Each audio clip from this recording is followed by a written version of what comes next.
Mesdames, Mesdemoiselles, Messieurs, ça c'est l'atterrissage forcé du Samelinde.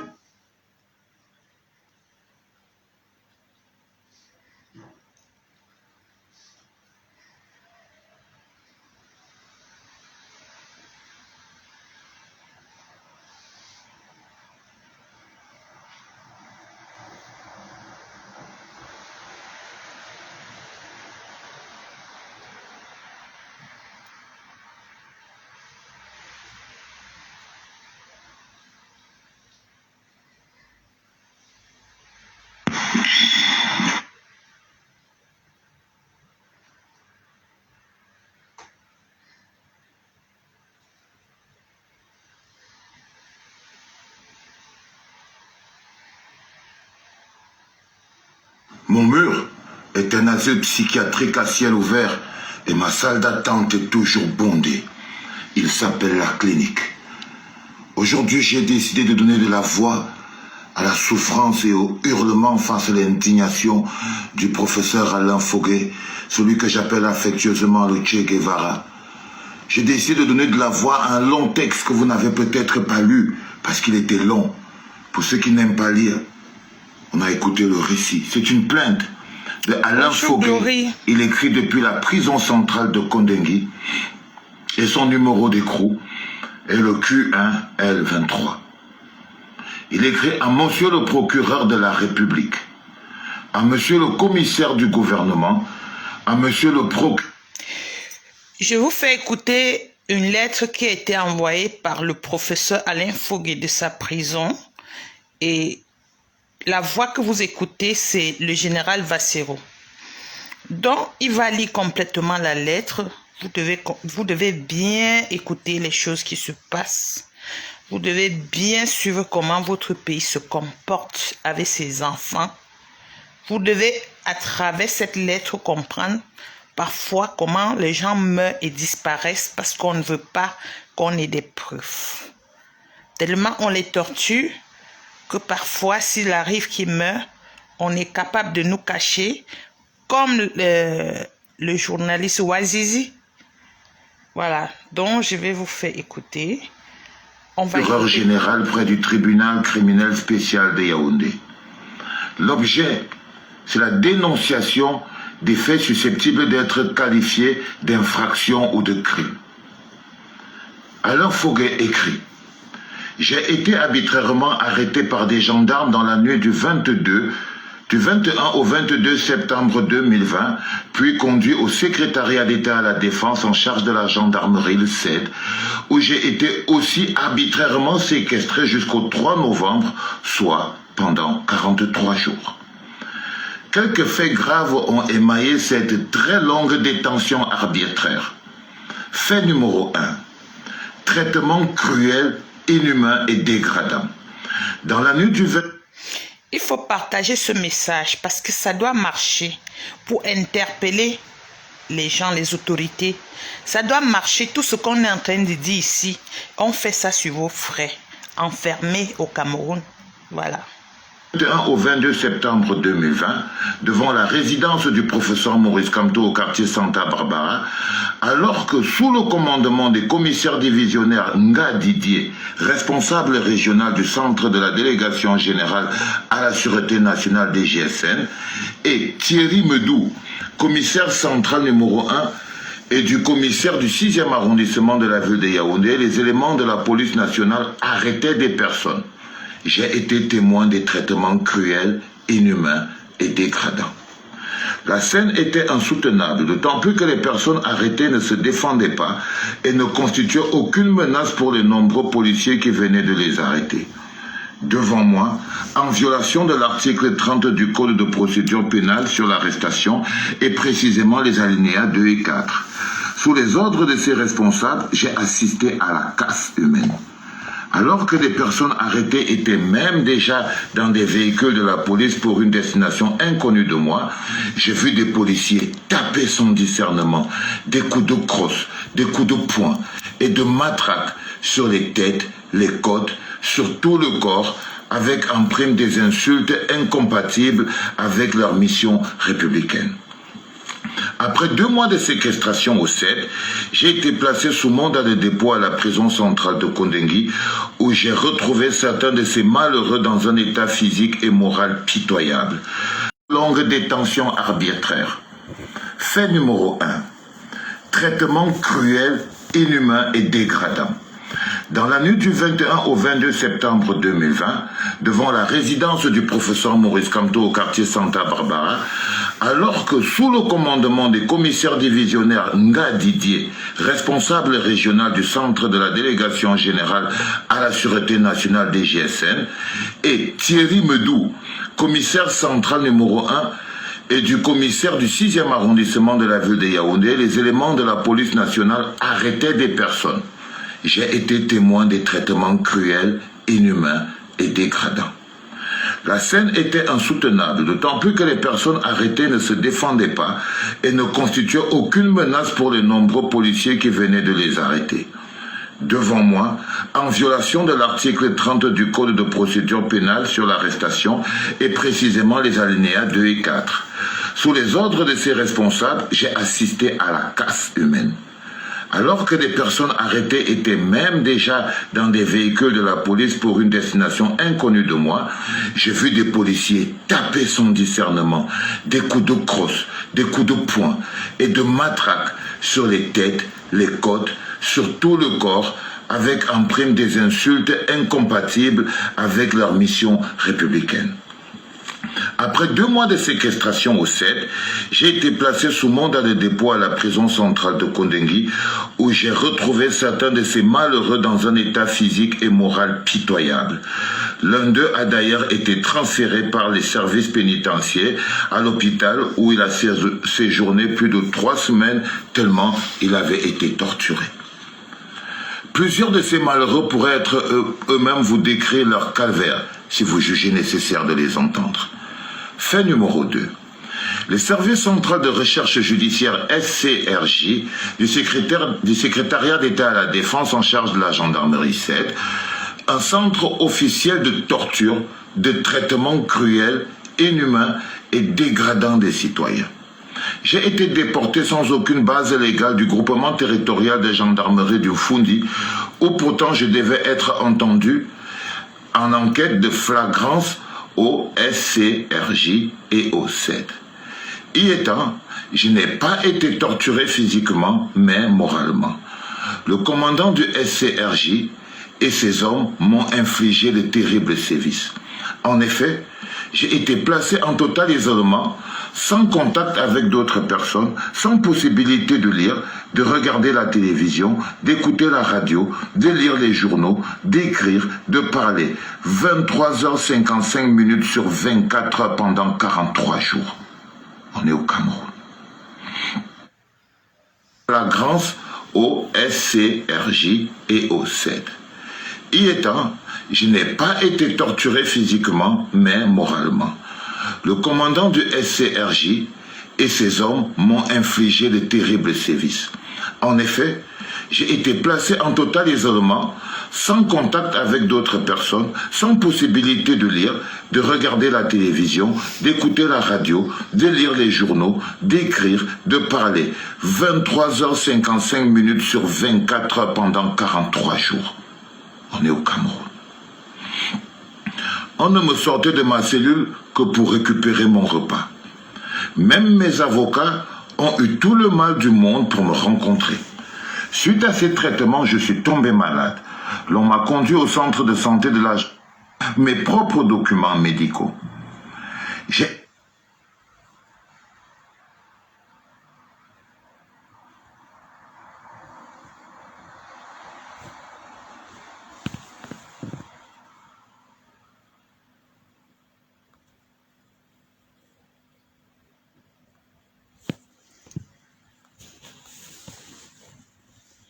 Qu'est-ce que j'ai fait là?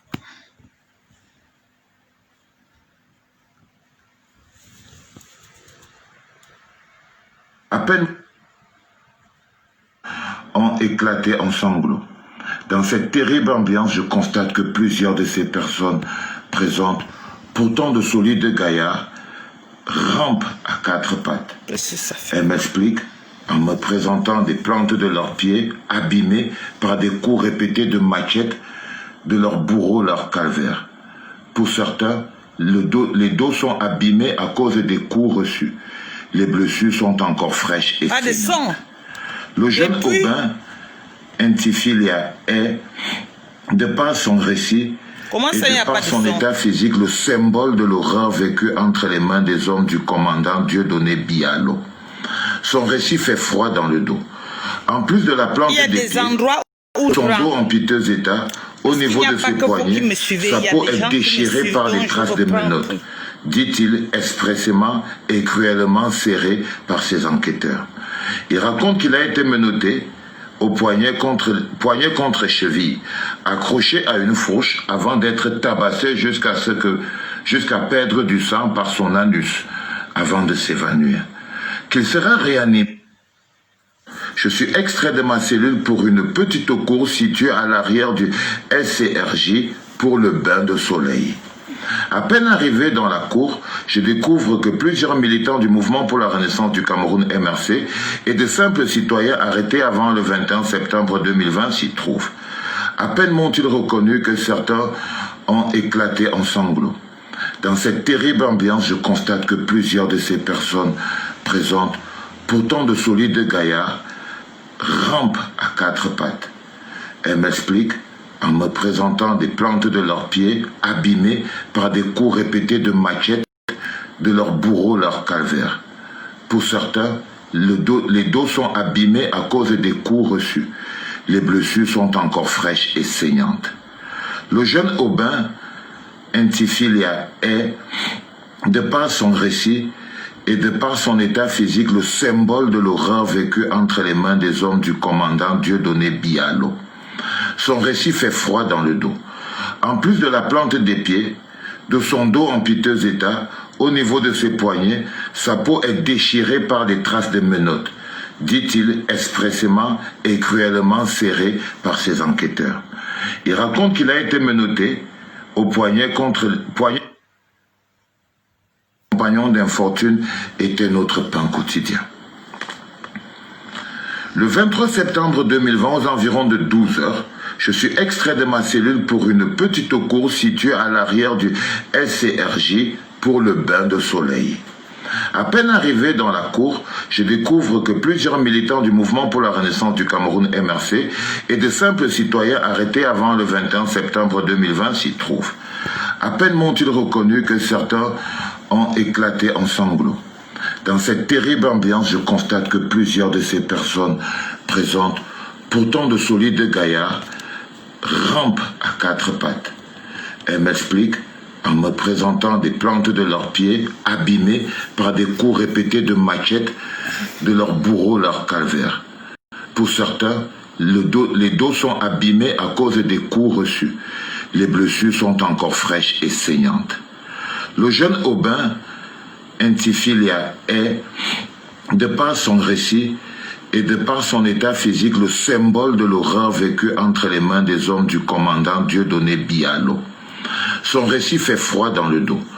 En plus de la plante des pieds, de son dos en piteux état, au niveau de ses poignets, sa peau est déchirée par des traces de menottes, dit-il expressément et cruellement serré par ses enquêteurs. Il raconte qu'il a été menotté au poignet contre cheville, accroché à une fourche avant d'être tabassé jusqu'à perdre du sang par son anus avant de s'évanouir. Qu'il sera réanimé avant de subir l'opération de noyade. Dans cette terrible torture, l'enquêteur qui tenait à ce qu'il déclare qu'il a été payé pour militer au MRC et donc pour s'investir dans la marche du 22 septembre l'a fait coucher, a enfoui sa tête dans un sac plastique qu'il a ensuite rempli d'eau. On est au Cameroun. Après cette opération, ses bourreaux lui ont versé de l'eau dans les narines. Ces enquêteurs du SCRJ, appuyés par moments par les collègues du service des anti-gangs de la gendarmerie, lui déclarent ne pas comprendre ce que lui, un nordiste, fait avec les Bamileke. Il a même été giflé avec une machette par des officiers de police judiciaire.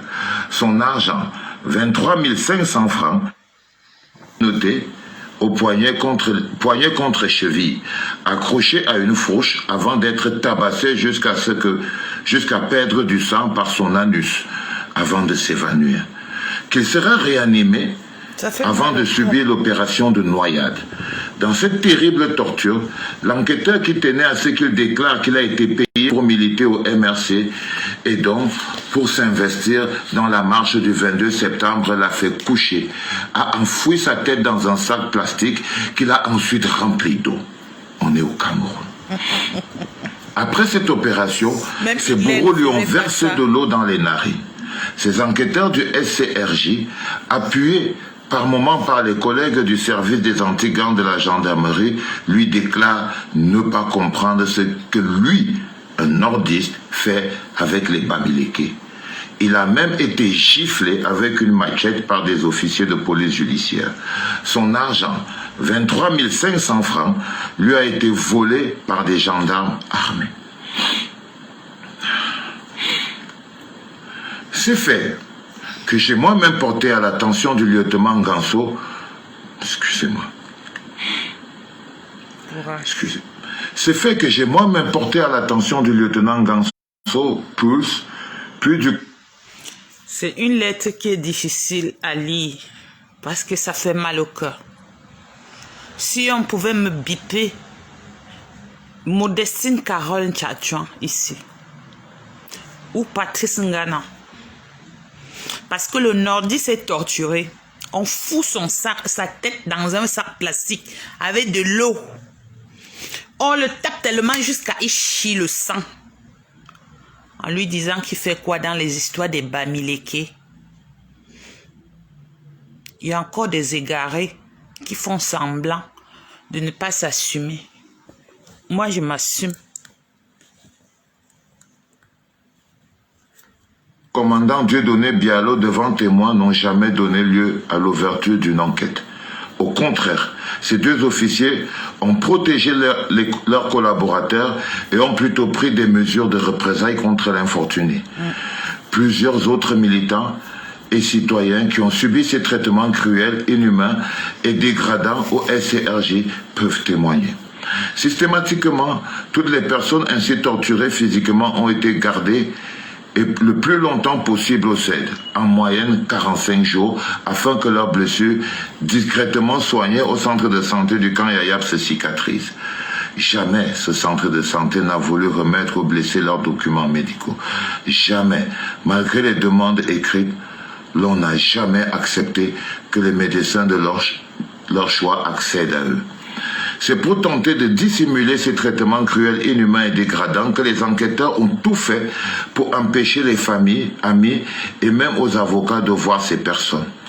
Néanmoins, afin de vous faire une idée de l'ampleur des tortures au CED, vous pourrez utilement faire saisir le cahier de liaison qui accompagne les gardés à vue au centre de santé de la gendarmerie nationale situé au camp Yayap. Fait numéro 3. Gargantuesque chantier dénommé Cannes Total 2019. Le gargantuesque... Seigneur Dieu.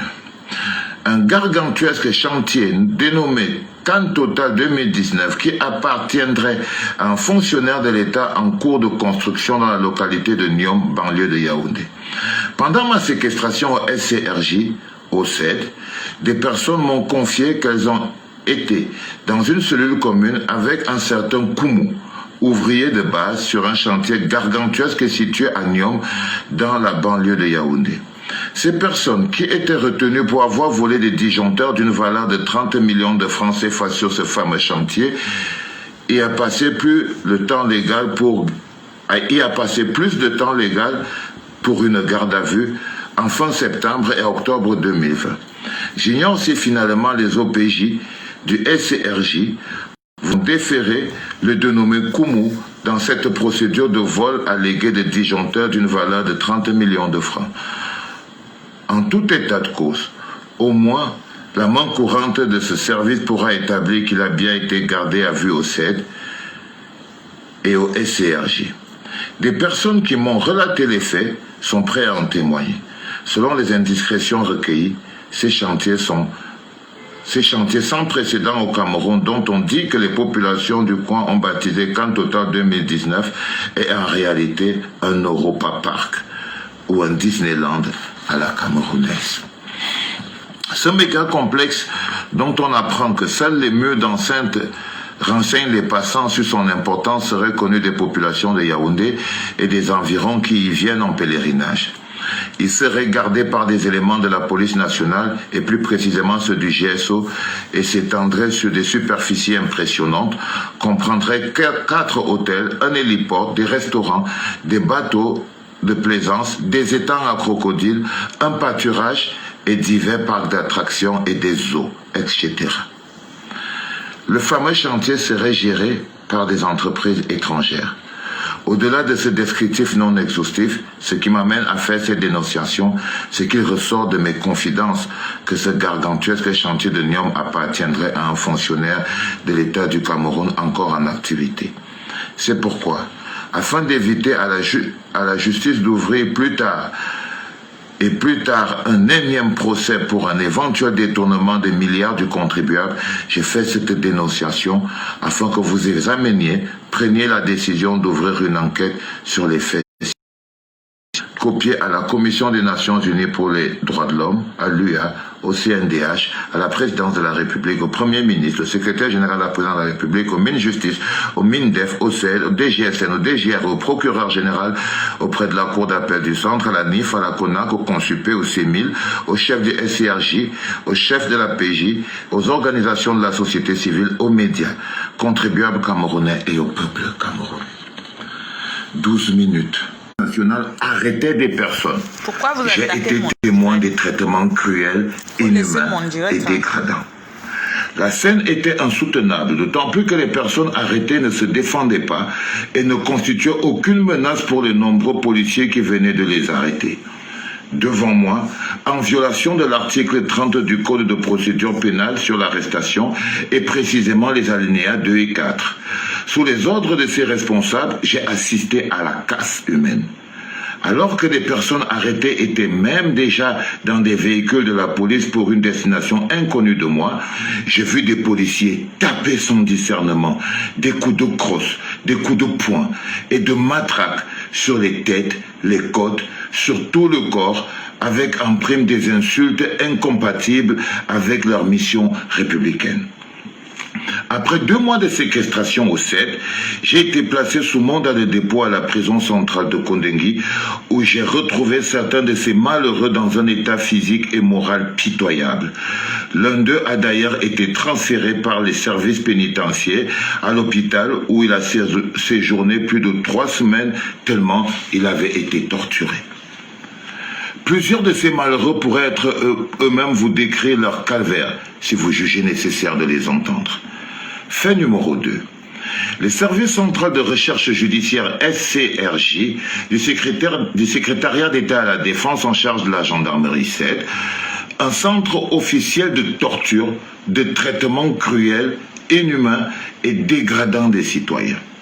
J'ai été déporté sans aucune base légale du groupement territorial de gendarmerie du Fundi, où pourtant je devais être entendu en enquête de flagrance au SCRJ et au CED. Y étant, je n'ai pas été torturé physiquement, mais moralement. Le commandant du SCRJ et ses hommes m'ont infligé de terribles sévices. En effet, j'ai été placé en total isolement, sans contact avec d'autres personnes, sans possibilité de lire, de regarder la télévision, d'écouter la radio, de lire les journaux, d'écrire, de parler. 23h55 sur 24 heures pendant 43 jours. On est au Cameroun. On ne me sortait de ma cellule que pour récupérer mon repas. Même mes avocats ont eu tout le mal du monde pour me rencontrer. Suite à ces traitements, je suis tombé malade. Est-ce que vous comprenez bien? Quelqu'un qui fait 43 jours dans une chambre, il ne peut pas lire, il ne peut rien faire, il ne peut pas regarder la télé, il ne peut même pas recevoir ses avocats. Donc, le Cameroun, c'est comme, je sais pas, on va dire la jungle, parce que Hitler ne faisait pas ça. Hitler visait les étrangers, Hitler ne visait pas les Allemands. Vous comprenez un peu? Donc, Paul Biya est plus que 10 fois mauvais que Hitler en Allemagne. Vous pouvez comprendre? Donc, vous qui dites encore que je ne fais pas la politique, je ne veux pas marcher. Ça ne concerne pas les marcheurs, ça ne concerne pas les politiciens, ça concerne tout le monde. Tout le monde. Si tu fuis alors, tu vas au Cameroun, il ne faut pas prendre le cas de transport. Parce que dès que tu vas prendre le cas de transport là, en route là, il va entrer dans les ravins. Vous avez compris, non? Vous qui voulez aller au Cameroun là, vous n'allez pas parler. Il y a ta famille. On m'a conduit au centre de santé de la gendarmerie du camp Yayap, où le lieutenant-colonel médecin Bengonoma consulté, prescrit des médicaments, mais fait comprendre qu'il faut l'autorisation de la hiérarchie pour mettre à ma disposition mes propres documents médicaux. Voilà. J'ai demandé en vain à voir mon médecin personnel, ce qui m'a été refusé. Lors de ma séquestration au SCRJ, en totale violation de l'article 122 alinéa 2, à plusieurs reprises mes enquêteurs ont tenté de m'arracher des signatures. Des tortures, des traitements cruels, inhumains et dégradants de mes compagnons d'infortune étaient notre pain quotidien. Le 23 septembre 2020, aux environs de 12 heures, je suis extrait de ma cellule pour une petite cour située à l'arrière du SCRJ pour le bain de soleil. À peine arrivé dans la cour, je découvre que plusieurs militants du mouvement pour la renaissance du Cameroun MRC et de simples citoyens arrêtés avant le 21 septembre 2020 s'y trouvent. À peine m'ont-ils reconnu que certains ont éclaté en sanglots. Dans cette terrible ambiance, je constate que plusieurs de ces personnes présentes, pourtant de solides gaillards, rampent à quatre pattes. Elles m'expliquent, en me présentant des plantes de leurs pieds, abîmées par des coups répétés de machettes de leur bourreau, leur calvaire. Pour certains, les dos sont abîmés à cause des coups reçus. Les blessures sont encore fraîches et saignantes. Le jeune Aubin, Intifilia, est, de par son récit et de par son état physique, le symbole de l'horreur vécue entre les mains des hommes du commandant Dieudonné Bialo. Son récit fait froid dans le dos. En plus de la plante des pieds, de son dos en piteux état, au niveau de ses poignets, sa peau est déchirée par des traces de menottes, dit-il expressément et cruellement serrée par ses enquêteurs. Il raconte qu'il a été menotté au poignet contre cheville, accroché à une fourche avant d'être tabassé jusqu'à perdre du sang par son anus avant de s'évanouir. Qu'il sera réanimé. Vous avez tout écouté, non? Il faut partager. Ça fait mal au cœur. C'est-à-dire, on menotte quelqu'un, on prend ses deux bras, on passe peut-être sur l'arbre comme ça, on prend ses pieds, on met sur ses deux bras là, on menotte. Il est pendu comme ça, on le tape au dos jusqu'à il chie le sang. Même Ben Laden n'a jamais été maltraité comme ça. Je dis Ben Laden. Même le jeune qui est là, celui qui était ici à Molenbeek là, c'est qui encore? J'oublie toujours le nom. Celui qui a rendu Molenbeek célèbre là, c'était qui encore? Abdel Salam. On ne les torture pas. Au Cameroun, on tape quelqu'un jusqu'à il chie le sang. Parce que quand tu chies le sang, là, ça veut dire que tu fais l'hémorragie interne. Tu chies le sang. Ce sont mes frères. Ils souffrent. J'ai du mal à continuer hein, parce que ça fait mal. Mais j'ai quand même tout... On a déjà tout écouté. J'ai juste repris. Donc, vous pouvez juste partager. Il faut partager pour que les gens soient au courant de ce qui se passe au Cameroun. Ce qui se passe au Cameroun, ce n'est pas seulement l'histoire des partis politiques. Les partis politiques ont eu marre avant de se lever. C'est-à-dire, ils sont fatigués de voir ce qui se passe. Ceux qu'on a tabassés jusqu'à l'autre a chié le sang là. On vous dit que ce sont les simples citoyens qui ont été arrêtés. Et après, on a arrêté ceux des MRC. On les a mélangés ensemble. Torturés. Taper quelqu'un jusqu'à lui passer le sac plastique sur la tête et mettre de l'eau dedans. Quand on met de l'eau là, on attrape. Ça veut dire que tu aspires l'eau là par tes narines et ça va dans ton cerveau. Donc même si après tu ne meurs pas, il y aura quand même les séquelles. Je ne sais pas si vous comprenez ce qu'on est en train d'expliquer là. Partagez, je n'ai pas la force de continuer. On s'arrête là, parce que là, c'est comme si je vais avoir la fièvre. Je suis fatiguée de suivre la galère des gens là-bas. Je suis fatiguée. Mais quand je repasse sur mon mur, je sais pourquoi je le fais. Vous savez, il y a des gens qui me suivent, des gens invisibles. Il y a des invisibles sur mon mur. Eux, ils viennent seulement après suivre ce qui se passe. Pas là. Vous ne pouvez pas les repérer. Voilà. Donc, c'est pour eux, je reprends le direct tout le temps. Je reprends.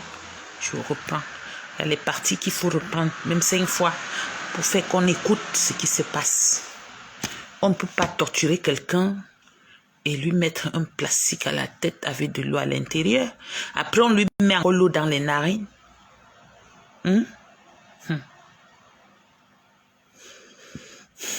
Et puis, il a dépassé moi.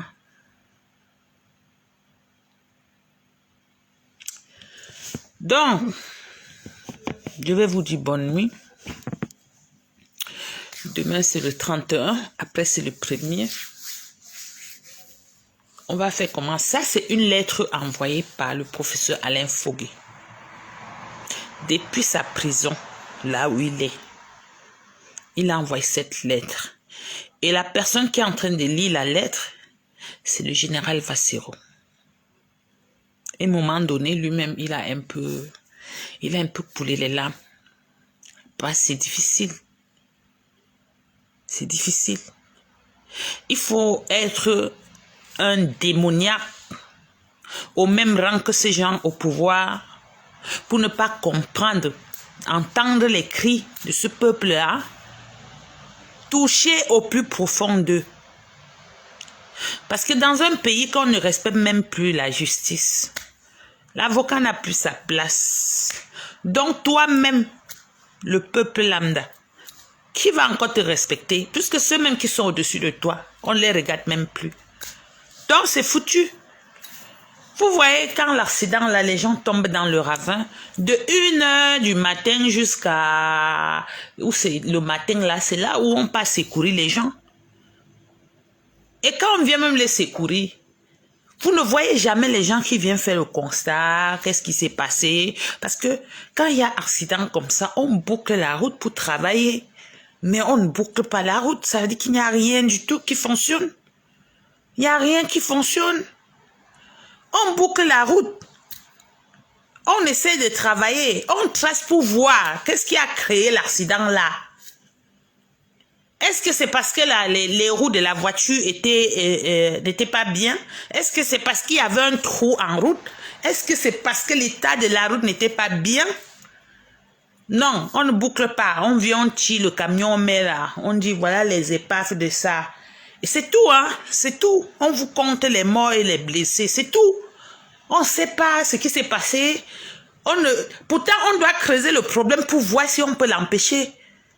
Peut-être le même trou qui a fait que l'autre est entré dans le ravin là. C'est encore là. Et un autre va encore venir passer dessus. Il va encore aussi aller au ravin. Pourtant, quand on boucle le secteur, on détecte ce qui a causé l'accident et on empêche pour que le deuxième aussi n'arrive plus à faire ce qu'on a vu là. Mais est-ce qu'on le fait parce que ceux qui vous gouvernent, ce sont des monstres. Pour eux, c'est l'argent qui compte. Mais cet argent, ils vont manger où? Puisque pour se vanter avec l'argent, il faut se vanter devant son peuple. Si le peuple a tellement faim, il va même plus te regarder. Tu passes même avec la voiture, on sait même que tu es passé. On sait même que tu es passé. Donc, mes frères et sœurs, partagez le live pour avoir le message, pour partager ce message. Ce sont les paroles des gens qui sont en train de souffrir entre les mains de ces dictateurs-là. Ils essayent d'envoyer le message dehors. Parce qu'eux, ils ne peuvent pas parler. Ils sont incarcérés pour rien. Ils sont torturés pour rien. C'est à travers toi, moi, que le message peut aller loin. Quand tu partages sur ton mur, il y a ceux qui vont écouter. Et en écoutant, il peut y avoir une personne qui se lève pour sauver le monde, pour sauver le peuple là. C'est pour ça qu'il faut partager les messages comme ça. Il faut partager. Ne venez pas seulement écouter. C'est pas un Facebook Live que je vous fais pour parler. J'ai fait ça pour laisser l'audio là, pour que ça passe, la lettre là. Maintenant, vous devez partager le message. Pour que les gens essayent d'écouter. Il y aura un jour, un petit Jésus qui va nous sauver au Cameroun. Nous ne pourrons pas souffrir comme ça éternellement. Chaque chose a sa fin. Nous n'allons pas souffrir éternellement. Ils nous maltraitent, ils nous tuent, ils nous torturent, ils nous crachent sur le visage. Qu'est-ce que vous pouvez faire, les Bamileke? Mais un jour, il y aura un petit Jésus qui va se lever, qui va voir les larmes de ces Bamileke là qu'on a trop coulé. Il va nous sauver. Il va nous sauver. Quand on se lève, on dit que nous ne pouvons pas. Vous ne pouvez jamais être président ici. Vous nous crachez sur le visage, vous nous tapez. Vous tapez mes frères avec les machettes. Vous les blessez. Ils chient le sang. Ils pissent le sang. Nana Bianco a parlé de ces testicules. Ça a été électrifié. Il y a quoi qu'on n'a pas encore vu? On a trop vu. On a trop vu. Mais il n'y a rien qui est éternel. Nous sommes là pour pleurer. Vous êtes là pour rire. Riez bien. Riez bien. Un jour. Même un ange va venir du ciel. Il a dit que c'est comment avec ces gens-ci. Il faut que je vienne les sauver. Il va nous sauver. Oui, il va nous sauver. C'est trop. C'est trop. La douleur là. Non. Elle est profonde. Elle est profonde. Je ressens quand je dors, je ressens les cris de mes frères dans les prisons. Je ressens leur douleur là sur moi. Mais je ne peux rien. Je peux seulement pleurer comme eux aussi sont en train de pleurer là. Ils ont même déjà tellement pleuré que les larmes là, ça ne coule plus. Mais un jour, même un passant va nous aider. Parce qu'un jour, quelqu'un va dire que non, ça c'est trop. Stop maintenant. Ils vont stopper. Nous allons aussi rire. Il n'y a personne qui est né pour pleurer éternellement. Quand tu pleures. Mais un jour comme ça, tu vas rire. Un jour, nous allons rire aussi. Oui, un jour. Un jour.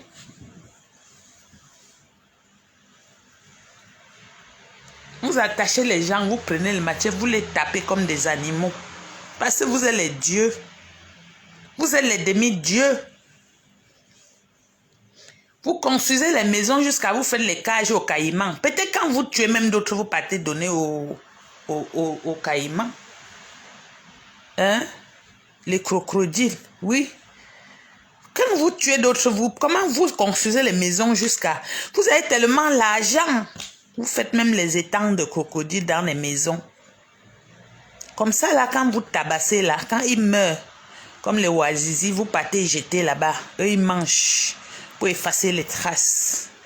Un jour, ça va finir. Et même le dernier chez vous va un jour nous passer aux aveux. Il va nous dire ce qui s'est passé là, sans savoir ce qui ne va pas. Un jour, même un parmi vous là va se lever et dire oh, on avait fait comme ça, on avait tué quelqu'un là-bas, on avait tapé l'autre, on avait fait. Et on ne peut pas cacher quelque chose éternellement. On est fatigué. On est fatigué de pleurer. On est fatigué de pleurer. Bonne nuit à vous et à demain. J'espère que vous avez partagé le message et que ceux qui vous partagez vont aussi partager. Parce que ça, c'est une lettre qui vient de la prison. Ça, c'est une lettre de quelqu'un qui est encore en prison. C'est ceux qui sont en prison qui envoient les messages là pour qu'on partage, pour qu'on comprenne comment ça se passe là-bas. Comment on tape les bas de leurs pieds jusqu'à ils ne marchent même plus. Le dos est foutu. On les déchire la peau avec les menottes. Vous voyez, on prend le coin des menottes, l'on fait comme ça. On déchire. Comprenez? Sur les humains. Parce que eux, ils s'appellent les Bamileke. Oh. Ils s'appellent les Bamileke. Vous avez vu, non? Même les Juifs ont été combattus. Aujourd'hui, qui gouverne le monde? Qui gouverne le monde? C'est pas eux. Tuez-nous. Torturez-nous. Nous, on pleure. Un jour. Le jour là n'est plus loin. Oui. Un jour. Nous aussi, on va rire. Vous allez pleurer aussi. Ah ouais. Il n'y a personne qui est né pour souffrir éternellement. Quand tu souffres là, prie seulement. Parce qu'un jour, vous nous torturez. La prison est devenue nos maisons. On ne peut plus rien faire. Si quelqu'un sort à l'aéroport, vous le conduisez seulement à Kondengui, vous mettez à taper. On dirait que quelqu'un a tué. Vous tabassez. Vous-même les voleurs. Personne ne fait rien de vous. Non, vous jubilez. Vous êtes bien. Même en prison, vous buvez le champagne. Hein? Mais un jour, mon kiro chop pépé. Oui. Le jour là va arriver un jour. Dormons seulement, prions. Un jour. Mon kigocho pépé. On ne peut pas pleurer toute la vie. Même si ça dure comment. Un jour, ça va s'arrêter, les pleurs et les tortures. Bonne nuit à vous, mes soeurs, mes frères, mes amis et tout. Partagez le live, s'il vous plaît. C'est un direct à partager. J'ai voulu seulement vous faire écouter. Je ne voulais pas faire le direct parce que j'ai fait le direct en journée. Donc, partagez.